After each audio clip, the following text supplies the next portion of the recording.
YouTube. Hey, C494 here, and right now I'm going to talk to you guys about the Quantified Performance experience. I don't want to call it the Quantified Performance match, even though it is a competition that is hosted by Ash Hess and Jack L. Um, it it's a whole deal. It's not just the competition that you go for. So I'm going to lay out, hopefully in order. I know I kind of bounce around a lot whenever I do these videos and stuff. That's just kind of how my brain works. I'm going to attempt to lay out from start to finish the most recent Quantified Performance experience that I had. This is the third Quantified Performance event that I've been to. I had to miss one because of Army reasons, and I mean, it just be like that sometimes. And I am super stoked that I went to this one because it's probably the most fun that you can have at a practice score competition. Um, all right, so let me go into the whole start to finish here. So I live in North Carolina. I left North Carolina, drove all the way to Blakely, Georgia, Arena Training Facility. If you guys haven't been there, you're doing yourself a disservice. That place is awesome. Drove all the way to Arena Training Facility without stopping. That's a 6.5 hour drive for me. That's how excited I was to be there. A lot of my buddies had gotten there that morning, so I was really excited, that my friends and everything were going to be there. But after 6.5 hours, I had to take a piss. So I went to the main office, walked in, I saw Ash sitting there, and I was like, bathroom. And Ash smiled real big and just pointed. So I went and took a piss, and I came back out, and I asked if the confirmation range was still open. And he told me, yeah, it was still open. So then I went and talked to Eddie Nolan. Eddie Nolan is the dude who runs Arena Training Facility. He said that it was going to be open until dark, and I was like, cool, awesome, because I had, I'm one of those guys who will check and check and check again to make sure that everything is right before a competition. Believe it or not. So he told me that they were not doing confirmation where they normally did it, and I was like, okay, that's fine. It's at the UKD range. Well, I wasn't really sure where the UKD range was, so I started driving out there in the direction that I thought the UKD range was. And after I'd been driving for about 10 minutes, I was like, I need to call somebody. So I ended up calling Eddie Whitehead. Eddie Whitehead is actually going to be, along with Chris Magnet, they are going to be the match directors for the next Quantified Performance event. So I called him and said, bro, where's this range at? And he was like, just keep driving. And I was like, well, I feel like I've been driving forever, so I thought I was lost. Turns out you do just keep driving. I eventually found the UKD range. Once I got to the UKD range, I realized that they were at range cold. And I was like, oh no, maybe I missed something. Maybe like that was the end of it. Maybe it was the cutoff and I don't get to shoot anymore. I had remembered from the day before that my point of impact was 1/10 of a mil high and 1/10 of a mil right. So I already knew where my point of impact was, and I could have just made those adjustments on my scope, but I didn't want to do that unless I was actually on the range. So I ended up talking to Evelyn. Evelyn is Ash's wife. Hung out with her for a little bit. Talked to some dudes. A dude from Raleigh, North Carolina, who owns a business up here and stuff like that. Hung out with those guys for about half an hour or so, and then Jack ended up coming back down range to the firing line, and they called range hot again. So I went over to the 100-yard range, shot a group, and it was a really good group, but again, it was 1/10 high and 1/10 right. So I made a 1/10 adjustment down so that my elevation was perfect, and I made a 3/10 adjustment left, which put me 2/10 left. That's one of those things that I do with a lot of my precision rifles is I'll be horizontally perfect, and then vertically I will be, I'm sorry, vertically I'll be perfect, and horizontally I'll usually be 2/10 left at 100 yards. And the reason why is because spin drift, so my bullet eventually is back to zero, but giving myself just a small little advantage there for closer targets and faster shots and stuff like that. So anyway, I went ahead and zeroed. I tried to get some velocity data, but wouldn't you know it, that day was whenever my magneto speed that I've had for like 3 years decided to finally take a shit on me. I just ordered another one the other day, and then Amazon said they lost it, whatever, whatever. So now I ordered another one, so I'm waiting on it to come in the mail. Anyway, I just used the same velocity data that I had from the range visits before because I was using the same load. I was using, well, we'll get to that. Actually, well, I think this is a good time to talk about it. So what I ended up running at the match and why. So this is the Title II manufacturing Hayes rifle. Hence, it's got my name on the side of it. It says Hayes. This was a limited run of rifle, not the handguard. Basically, everything from here forward and now the stock was all Title II manufacturing Hayes rifle. But since the match, I replaced the stock because I'm waiting on a SOP mod to come in. And this is the same kind of stock that was on it before. It has a Geisley. I know this says Hyperfire on it. This came off of another rifle. Anyway, but from here forward, it is a 18-inch barrel that is chambered in my rifle cartridge. I invented the 6mm Cheeto, which is going to be the 6mm Hayes eventually. Been talking to some people about changing the name. 18-inch barrel so that I could shoot in general purpose division. This is not the optic that I ran in Sniper's Unknown, in Quantified Performance. I swapped optics for Sniper's Unknown, which is another match that I'm shooting this month in October. So I swapped to a different optic because it's a different kind of competition. I ran the Magpul bipod, and that's pretty much it. Control Solutions muzzle brake for faster follow-up shots, stuff like that. A brass catcher for most of it. And like I said, it's in 6mm Cheetah, which is a rifle cartridge that I invented. The projectiles that I used were 90 grain burgers. And I ran those over AR comp, and they were going about 2750 because I was fire forming pretty much the whole match. So I was basically matching, 5.56 velocity, but with a little bit better BC. Now, the optic that I ran was this one right here. This is a Shepherd 1:8 second focal plane.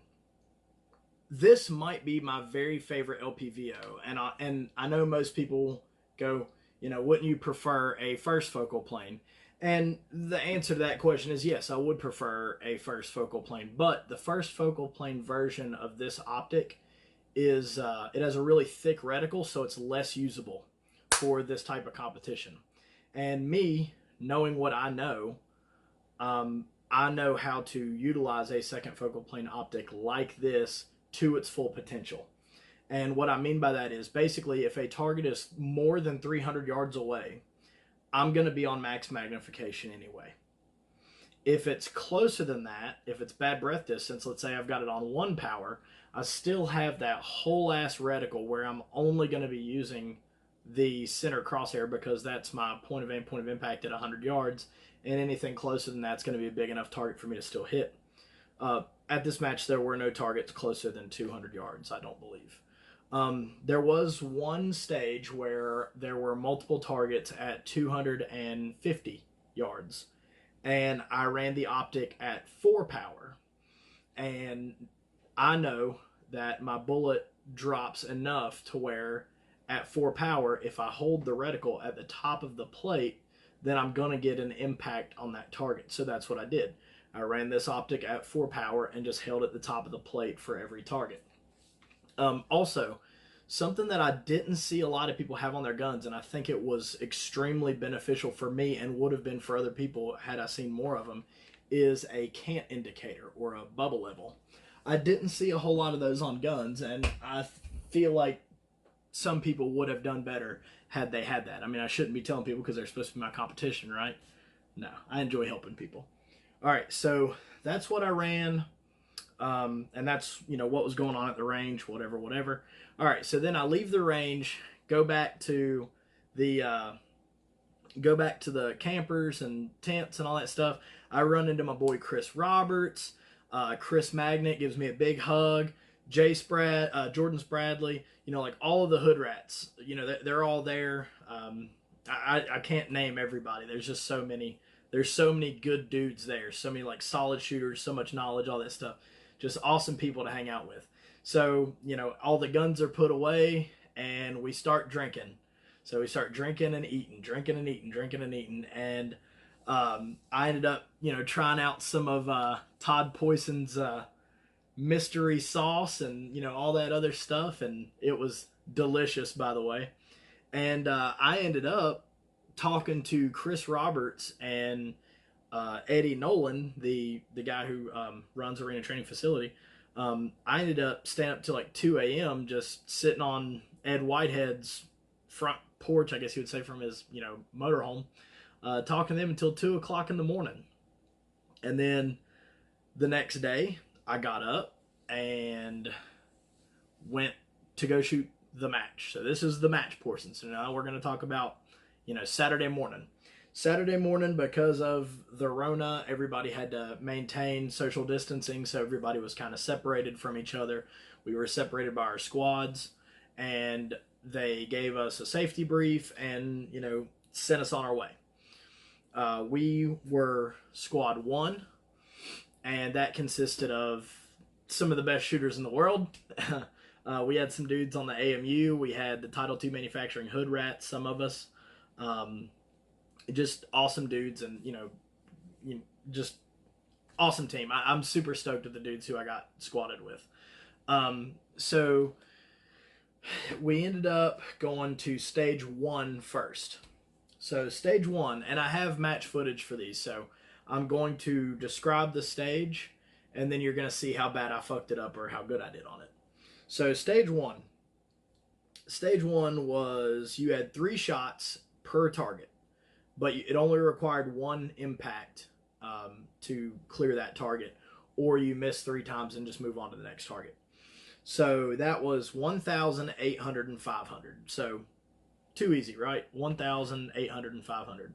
Well, precursor to this, I'm over here trying to update my Kestrel, and I'm staring at my cell phone and my Kestrel trying to update my information, and it's taken forever. It's like I said, it's updating. You guys know how long it takes for a Kestrel to update. So I'm waiting and waiting and waiting, and I hear Hayes, Cameron Hayes, and I was like, oh, they want me to shoot right now. So I drop my cell phone in my Kestrel in my box. I grab a magazine. I start cramming rounds in it, and I walk up to the line. And the guy's like, do you understand the course of fire? And I'm like, yeah, I got it, whatever. And he was like, okay, beep. So I lay down. Magazine's already in the gun. I lay down, send the bolt forward, find the 1,000-yard target, and I go bang, bang, bang. Because normally for the 6mm Hayes, that's kind of an easy shot. But I was so flustered because of my Kestrel, I wasn't even thinking about wind at all. I was just like, whatever, center hold, bang, bang, bang. And I sent the shots. I did the proper elevation, but I didn't even think about wind at all. Not even a little bit. So sent 3 shots, and then I was like, well, that sucked. And then I moved on to the 800. I sent the first 2 shots, I sent the first shot, and then I was like, wait a minute. Calm down. There's wind out here, like post-hurricane winds. I'm going to hold like right edge for the next shot. So I held right edge for the next shot because the wind was blowing from right to left. And it was just off left edge of target. So then I gave it a mill and then sent the next shot. And that was my 3rd shot. Luckily, I got an impact on that one. Then I go to 500, hold right edge of the 500 target, and got a first round impact at 500. So that was stage 1, and this is what it looked like.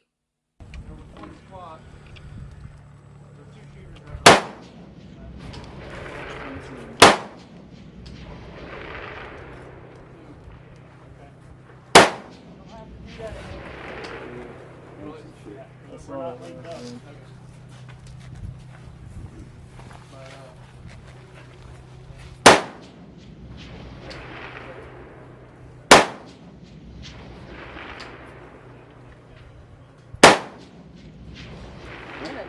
Hit it!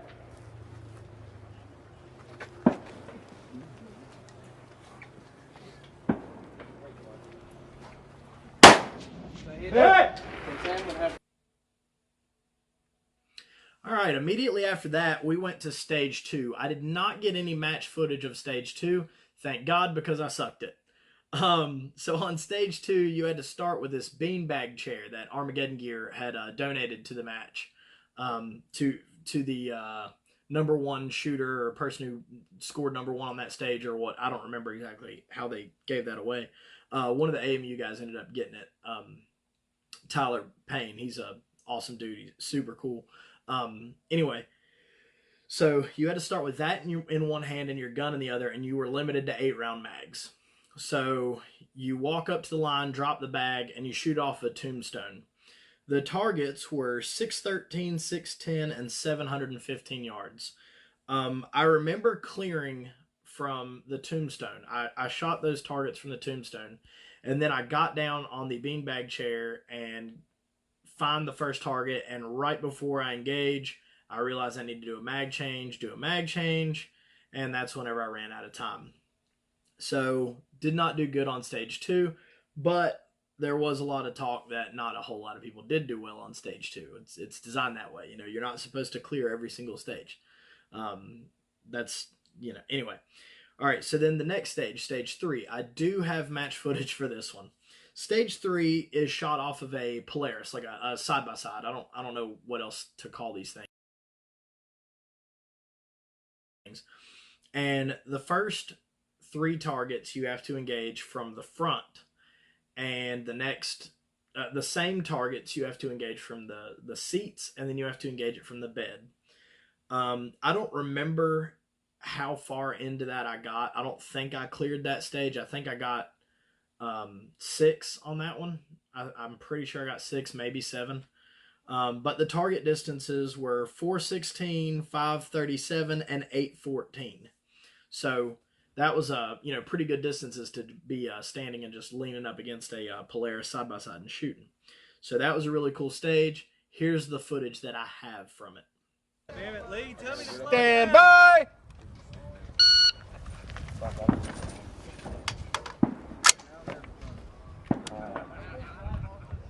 You were right of everything. Hey! The bag?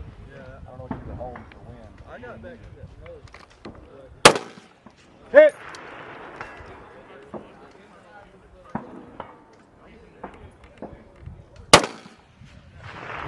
The far target.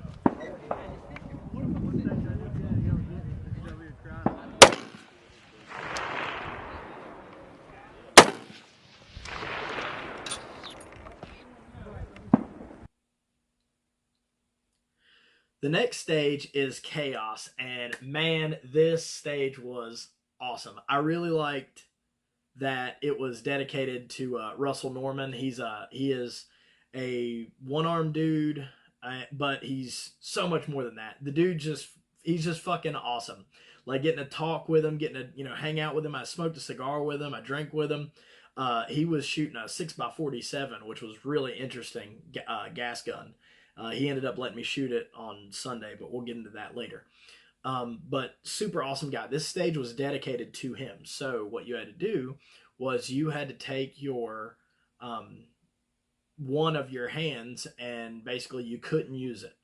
So I had told people on my squad, as like a pro tip, that what I was going to do was I was going to take my hand under my belt, and I was going to grip my belt with my hand so that I wouldn't have any I would have to deliberately let go of my belt and pull my hand out of my belt to use it. So that's why I did it that way. But what I was trying to figure out was, how am I going to send this bolt forward? How am I going to send this bolt forward? Because I do not have an ambi gun. So I'm standing there like, okay, what I'm going to do is I'm going to sit my rifle on this barrel. I'm going to put it up on my shoulder. I'm going to reach across, and I'm going to hit the bolt release, and then I'm going to put in work. Luckily, right before I shot this stage, Chris Magnet, great friend of mine, owner of Title II Manufacturing, super awesome dude. He looks over at me and he was like, "Hey, you know what I'm going to do? This." And he hit his rifle on his knee, and, and his bolt went forward. And I was like, why did I not think of that?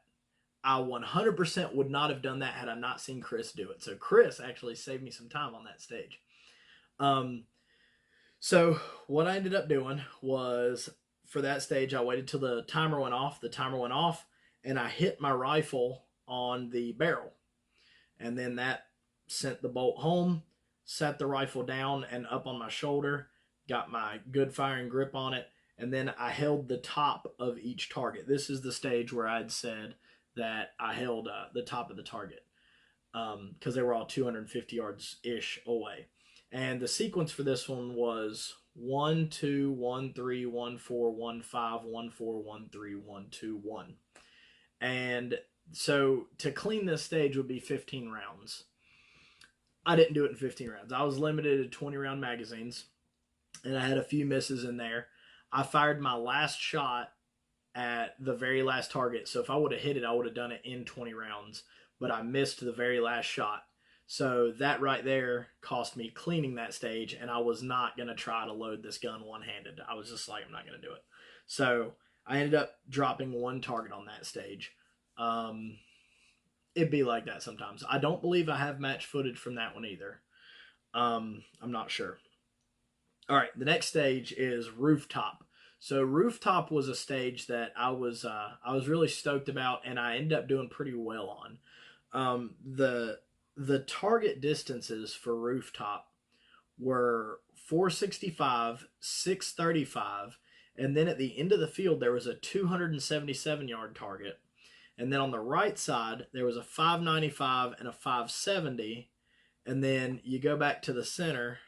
I don't think that's right. I think it was 495 and 470.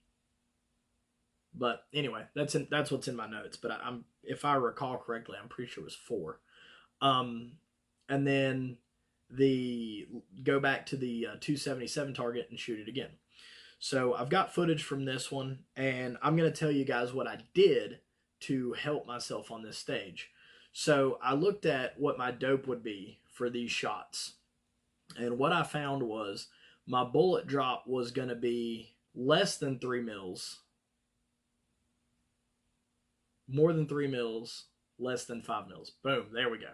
All right, so what I ended up doing was I held 3 mils at the top of the target for the first one, and I held 5 mils at the bottom of the target for the next one. And that saved me a whole lot of time, because the type of reticle that I was running, it was just faster for me to do it that way. And then I knew that my bullet drop was about 1 mil for that 277 yard shot, so I just put 1 mil in the center of the target. I did let one get away from me. The spotter had told me that my impacts were actually in that, like, close to the head, like upper chest, and the one that I missed went over the shoulder. So, that was me just holding a mil high center chest, and it ended up being like just a little bit less than a mil, and that was enough for one of my shots to miss on that target. The next two targets, I think they were 495 and 470, because if I recall correctly, and I might not, no, that might be right. It might be 595 and 570. I remember it was 4 mils at the top of the target, and then 4 mils at the bottom of the target. So that was how I'd set up those other two shots. Was I held 4 mils at the top of one, 4 mils at the bottom of the other one, and that's what got me my hits on those. And then you go back to the 277, you shoot at it 3 times, hopefully get 3 hits, which I did, because I knew after I missed that first one I needed to slow down. And then that was the end of that stage. I ended up cleaning that, not cleaning that stage. I dropped one target on that stage. All right, stand by.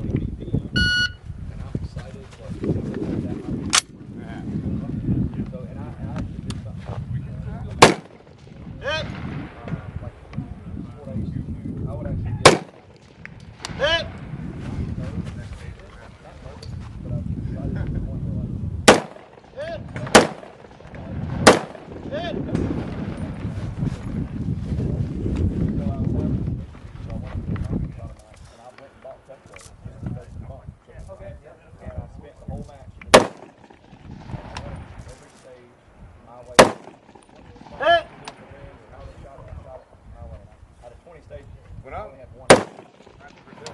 I'm against the roof and I'm just watching my circle, is there a way to? I thought halfway about putting my knee down, but I couldn't see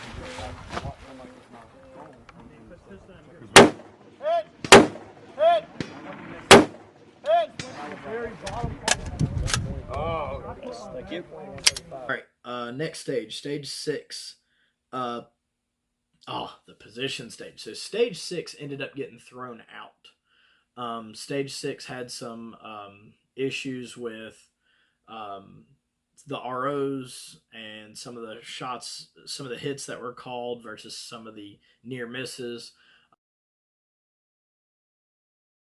With the magneto speed target indicator, if you miss the target, it'll flash yellow, and if you hit the target, it flashes red. Um, and I guess that was a confusion, something that wasn't explained quite right to the people who were running those stages. So what ended up happening was there's two targets, one at 455 and one at 543, and basically I just had memorized my dope for those two shots, and I just kept going. And you had to hit those targets 4 times each, so 4 hits at the 455 and 4 at the 543, and you had to do them alternately.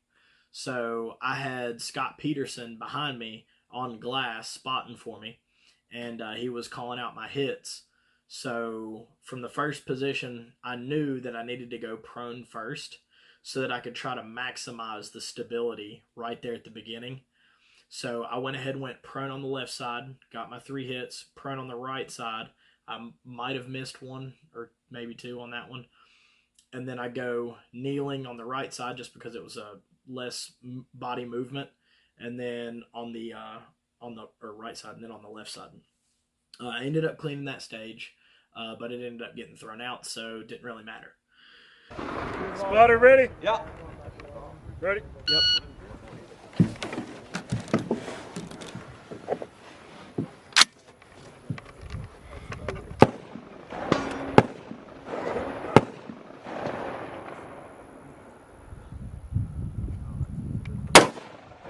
Hit. Hit. Hit.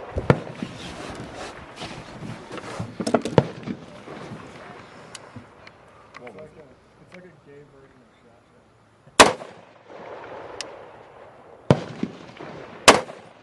Hit. Hit.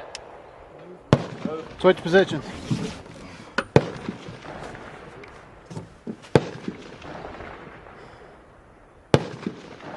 On the 1 or 2.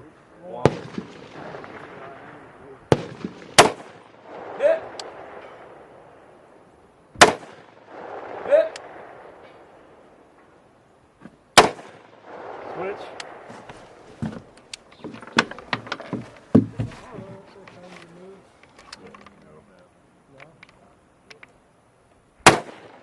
Hit.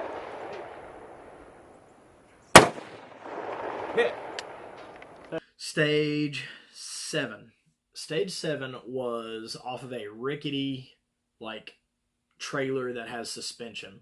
So whenever you go up on this trailer, you would step anywhere you would step, the whole thing would shake. You had 8 shots that you had a 400-yard target, and you had 4 positions to get 2 impacts from each. So you're limited to 8 rounds, and if you miss, you just miss. So I get to the first position. It's a 400-yard shot in an open field. Bang, bang, hit, hit. Go to the next position. Bang, hit, bang, miss. I even know what I did whenever I missed that target, even now, and it's been a couple weeks.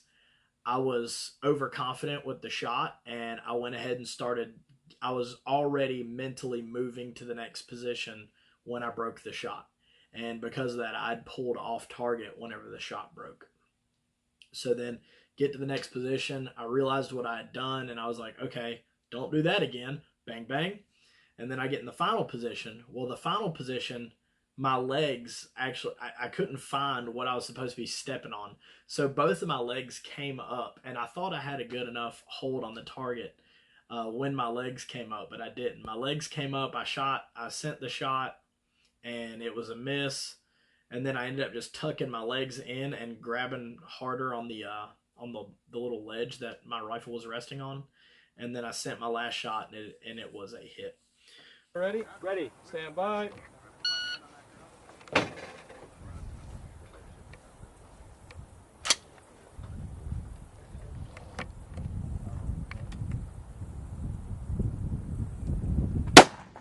Hey! Hey!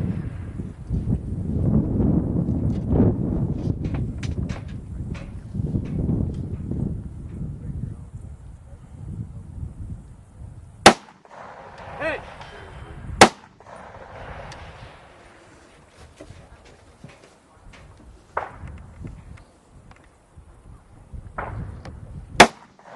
Hey!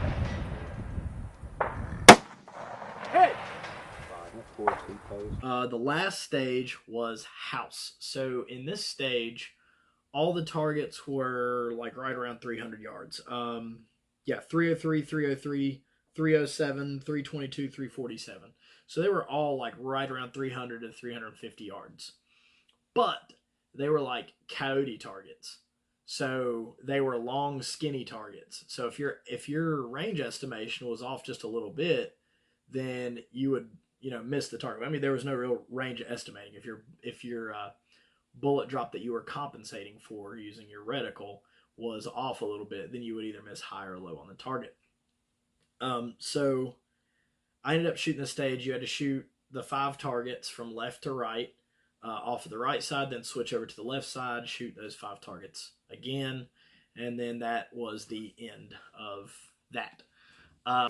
Yeah. 6 is where. You ready? Yep. So far.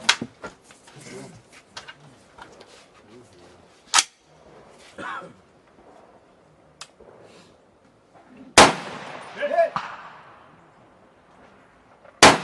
Hit! Hit! Hit! Hit! Hit! Hit! Hit!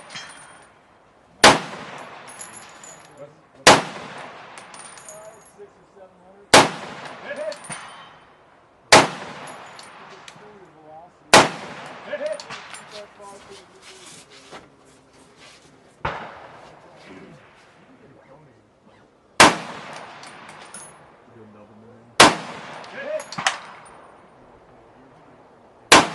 Hit! Hit! Hit!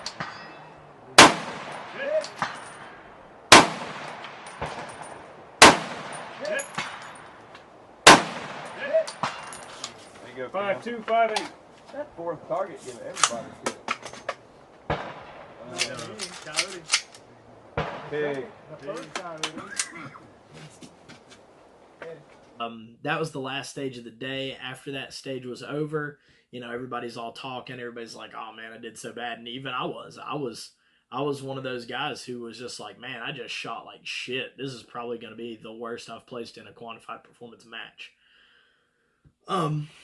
But lo and behold, whenever we're all waiting to hear the scores and everything, everybody's hanging out, having some drinks and some cigars and stuff like that. We're all out there bullshitting, which is the camaraderie is more what the quantified performance event is about.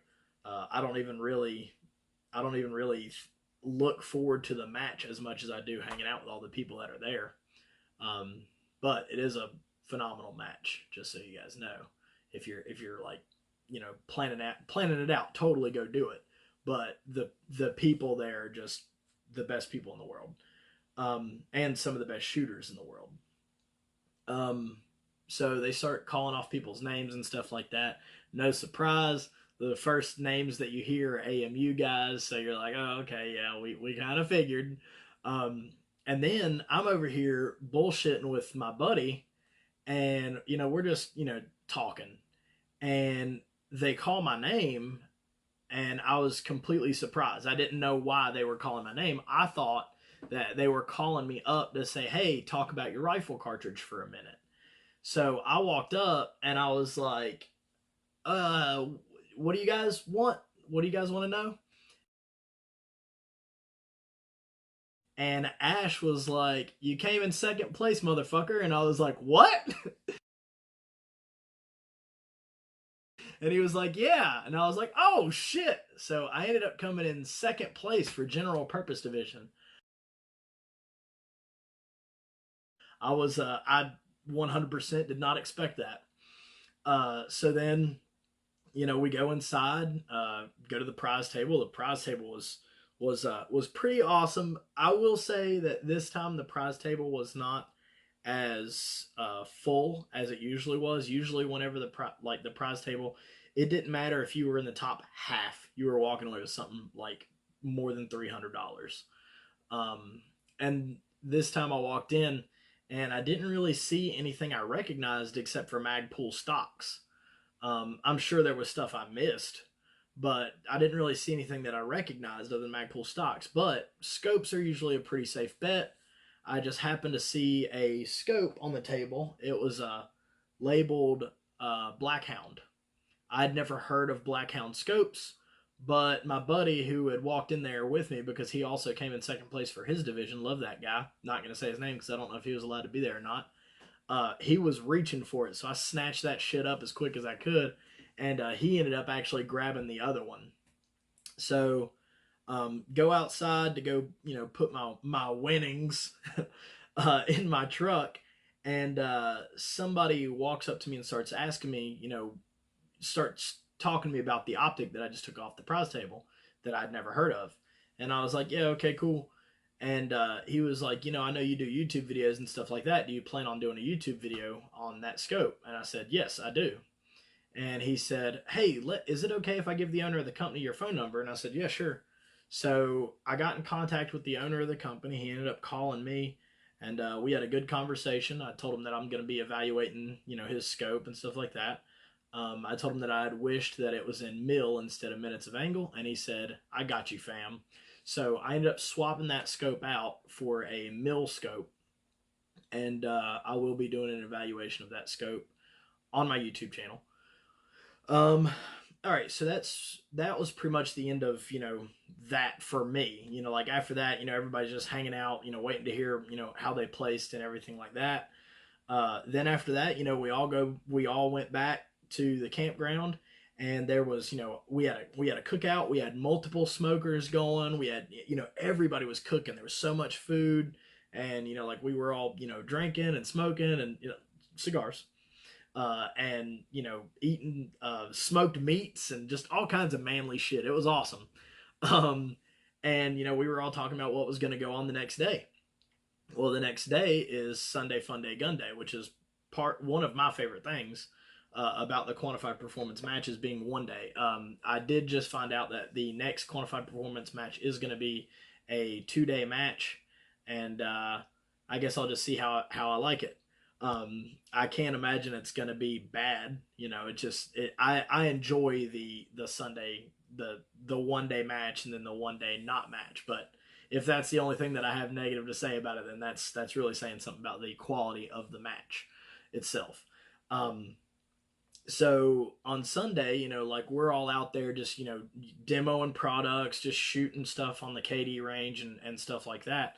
So I had my 6mm haze, and I was out there just shooting it. I had my 12-inch version, which is right here. I had the 12-inch version of the 6mm haze, and the closest target was a 500-yard, 66% IPSC, and that thing just it was just like cheating. It's like pistol whipping a blind kid.